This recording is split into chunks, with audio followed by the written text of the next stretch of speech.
Good morning, and more good mornings to everybody. How are y'all doing this morning? I'm doing a little better. We did order a gas tank for the bus through AutoZone, I believe it was, and it was cost, I think, about 150, something like that. It's only a 22-gallon one. We had a 33-gallon before. You will see what happened to it. So watch to the end and you'll see what that old tank looked like. I mean, literally, it sucked in.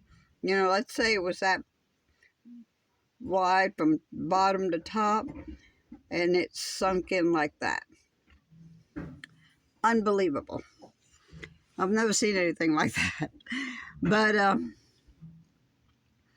anyway, we got another one. Noah took the other one off.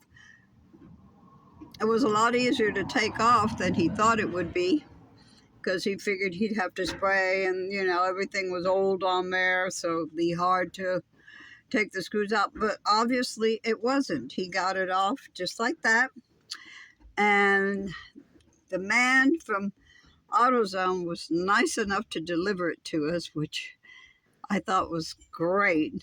I mean, we're very visible, so he couldn't have missed us, you know.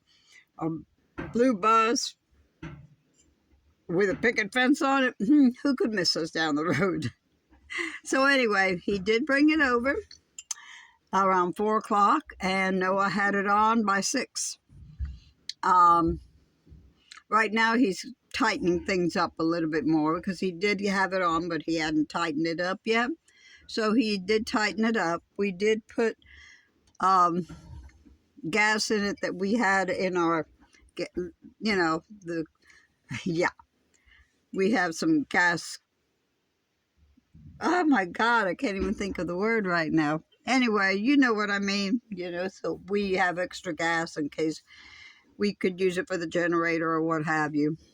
Anyway, he put that in there, so we do have to go to town and gas up for sure.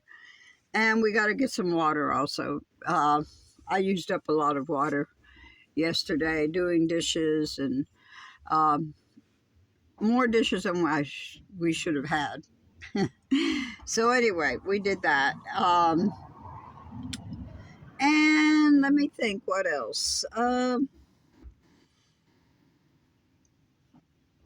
Yeah, I mean, thank God that the guy delivered. He was so nice to do that. Didn't charge us for delivering it or anything.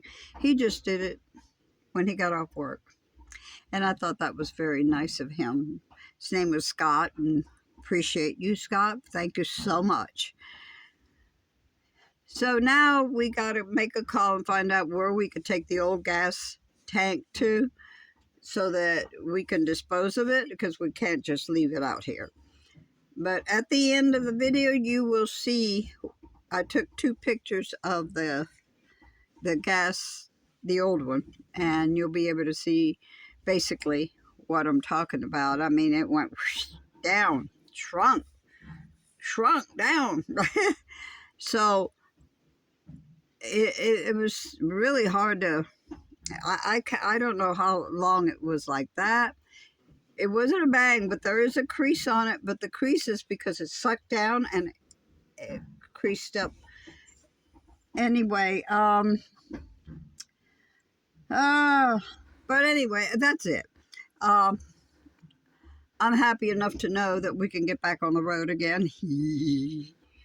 But I still have plans of, I think we'll stay here for a couple more weeks, because Noah's check went out to do this and to get more gas that we need, and we bought groceries this time with his.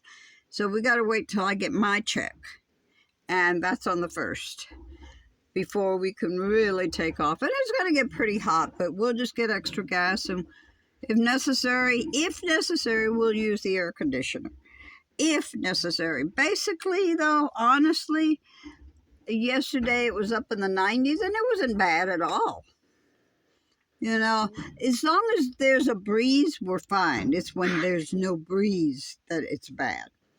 So we'll move to a different site because we saw one that we really liked before, just down the road a little bit.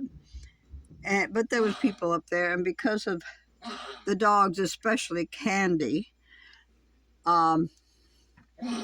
we don't like to be around a lot of people because Candy is not ultra social with other people. It's not that she's mean. She's not.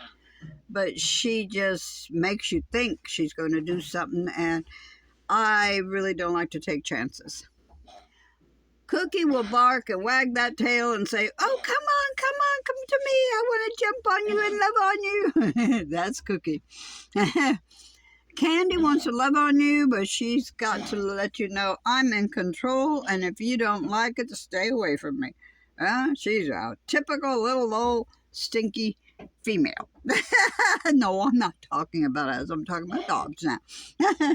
She has a mind of her own. She's smart.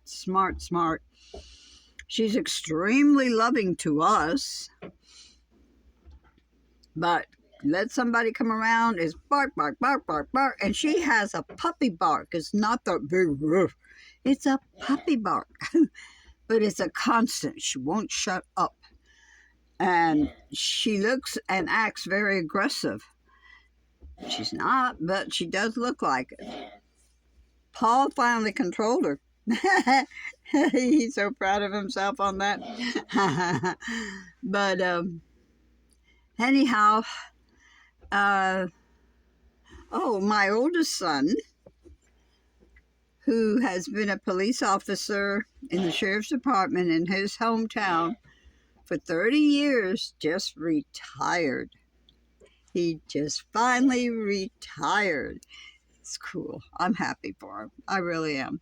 He loved his job. He loved being a police officer. He really did love it.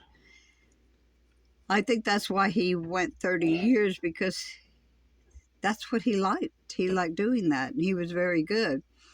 And he retired as a lieutenant in internal affairs, but he went up the ladder. You know, he started working on auxiliary as an auxiliary officer in a little small town, right? You have like you have like South blank town, and then the rest of the town, okay? And he started off as an auxiliary officer in that town for the sheriff in that particular town. And the guy was an alcoholic and was drunk most of the time. So my son had to do his work. My son carried a gun when he shouldn't, but he had to because there was no choice. So when he applied to the sheriff's department in the major town, he was hired. And he has gone through 3 different administrators in the sheriff's department. And he's gone from motorcycle to investigator to patrol car. I mean, he did a little bit of everything. And he just finally retired. And I'm very proud of him. I'm very proud for him. So anyway, I had to throw that in. But hey, don't stop yet. Look at the end and see what that tank looks like. Peace. I love you all.